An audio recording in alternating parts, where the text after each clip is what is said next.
Je vais vous parler aujourd'hui du chemin du Cagarel. C'est un petit chemin qui s'éloignait du village discrètement pour aller se perdre sous les frondaisons parsemées de soleil et de fraîcheur.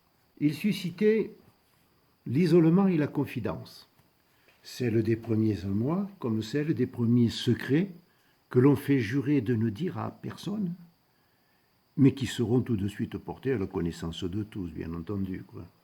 Il était une invitation au rêve, ce petit chemin, au romantisme. On pouvait y entendre le gazouillis des oiseaux, que les affaires des hommes indiffèrent totalement d'ailleurs. Pourtant, celui-ci avait aussi un rôle essentiel dans le village. S'il participait bien à l'équilibre mental de chacun, s'il permettait l'isolement propice à la réflexion, surtout celle métaphysique, la présence de l'homme sur la terre et son devenir une fois qu'il est rendu à celle-ci, on le fréquentait aussi pour ses vertus cachotières, dont l'influence sur l'organisme engendrait calme et sérénité et permettait de voir l'avenir immédiat avec plus d'optimisme. D'ailleurs, il portait un nom que tout le village, dans une belle unanimité très inhabituelle dans un lieu de concentration humaine où on est plus habitué à clochemerle qu'au compromis, le village, dis-je, l'avait appelé le chemin du Cagarel.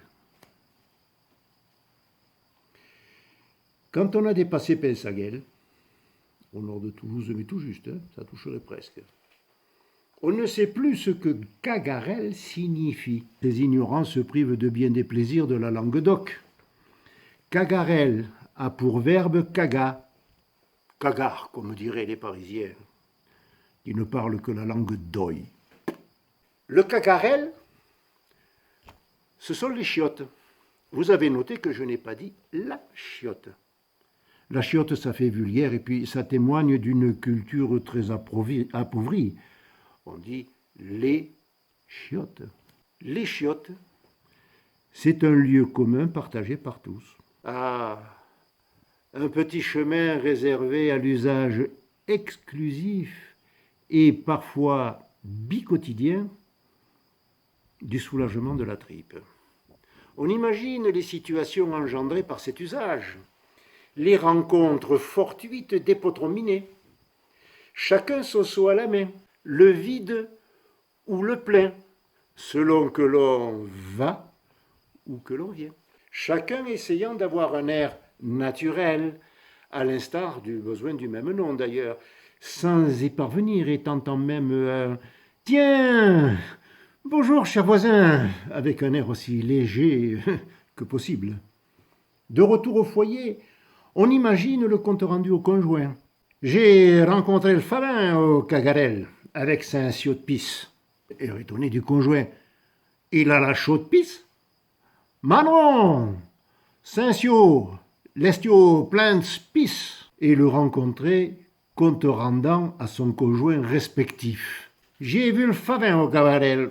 Il a changé de sio. Il a un sio à fleurs maintenant. Comme on le dit de quelqu'un qui aurait changé de bagnole. J'ai rencontré le Fabin. Il a une Dacia maintenant.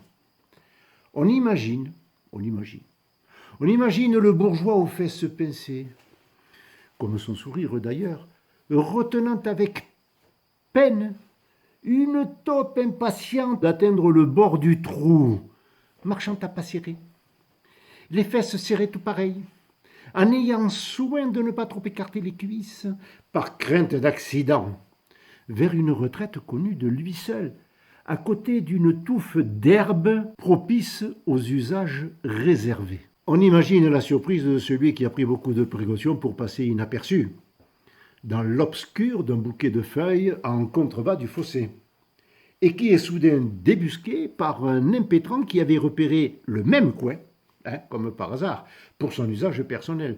Le sphincter soudain se contracte. La brusque rétention du colombin le refoule le plus profond des hauteurs du côlon, à la limite de l'intestin grêle. Le sourire crispé, trahissant la soudaine humiliation de se trouver en si mauvaise posture, l'œil exprimant tout à la fois la gêne, la soumission et une demande muette de discrétion. Le malaise s'empare des deux camps. Un court instant seulement, car la position verticale est nettement plus avantageuse que la position accroupie au fond du fossé. Tous les militaires vous le diront qui préfèrent être au sommet de la colline plutôt qu'en bas dans la vallée. Mais le Cagarel avait ses heures, surtout celles qu'il fallait éviter. Le pire était celle de la sortie de l'école. Internet et l'éducation directe des jeunes n'ayant pas encore fait son apparition, il fallait que les plus délurés trouvent le moyen de répondre à cette question essentielle autour de laquelle tourne le monde. Est-ce que les garçons naissent bien dans les choux? Surtout si la sortie de l'école intervient juste après l'apprentissage du verbe aimer, premier groupe. Ces apprentissages sont rébarbatifs, ennuyeux. Et puis, que veut dire aimer quand on a 10 ou 11 ans? Je vous le demande.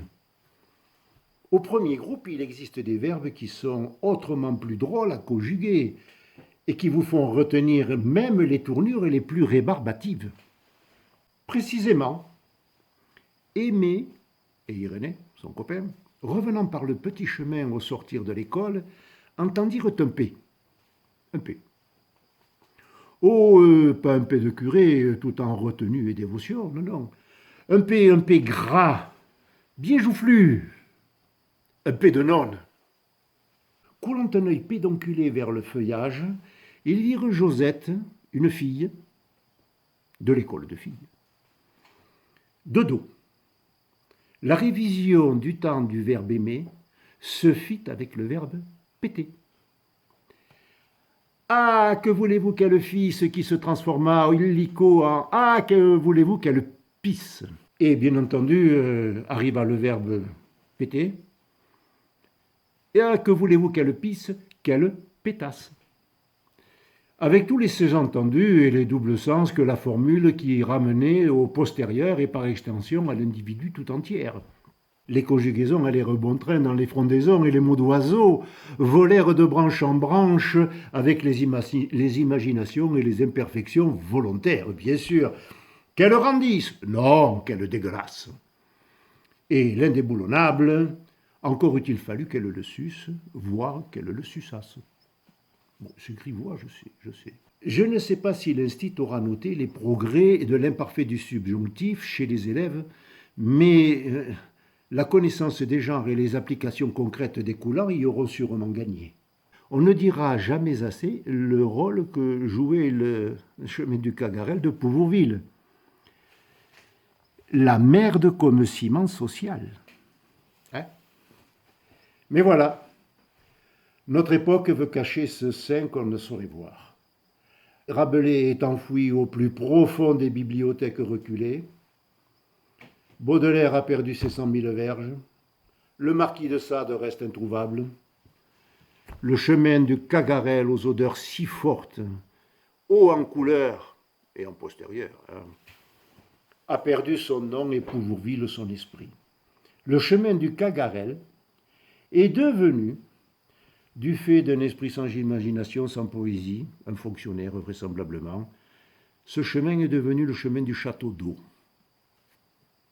Pour tirer la chasse, peut-être. Celui qui a pondu ça n'a jamais appris à péter plus haut que son cul. Certains diront que le chemin du Cagarel ne devait son nom au seul fait que le chien venait y crotter. Bof, mes fesses.